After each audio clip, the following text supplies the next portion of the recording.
Malasakit Center. Palakpakan po natin siya. Diba? Assalamualaikum warahmatullahi wabarakatuh. Magandang umaga po sa inyong lahat. Bro, Gibon, it's good to see you. And my courtesy and respect for our beloved Municipal Mayor and to all the honorables in the presidential table. Hindi ko na po kayo isa-isahin.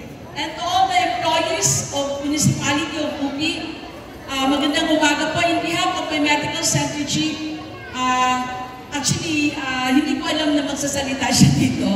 Nandito lang din po ako para magkuha din po ng award namin. But in any rate, kaya nandito kami dahil hindi ko po dahil yung aming ni Mayor, yung aming partnership is talagang masyadong malalim na dahil hindi na po kami nahihirapan sa Social Service Malasakit Center sa mga referral namin dito sa inyo.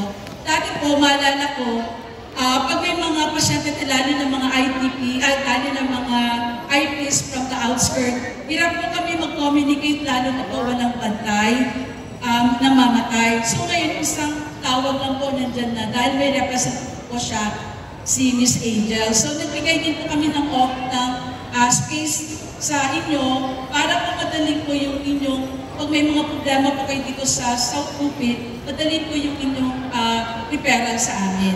So maraming salamat in behalf of my medical center chief.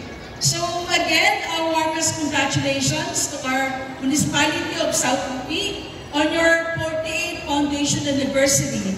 Your commitment to serving the community and fostering growth is truly commendable. May you continue to inspire progress and dignity, building a brighter future for all. Praying for many years of success and development. Mabuhay po kayong lahat at Pio Gabi Mauya.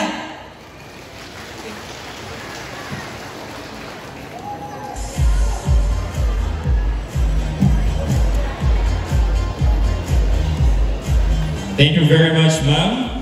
And now, refuel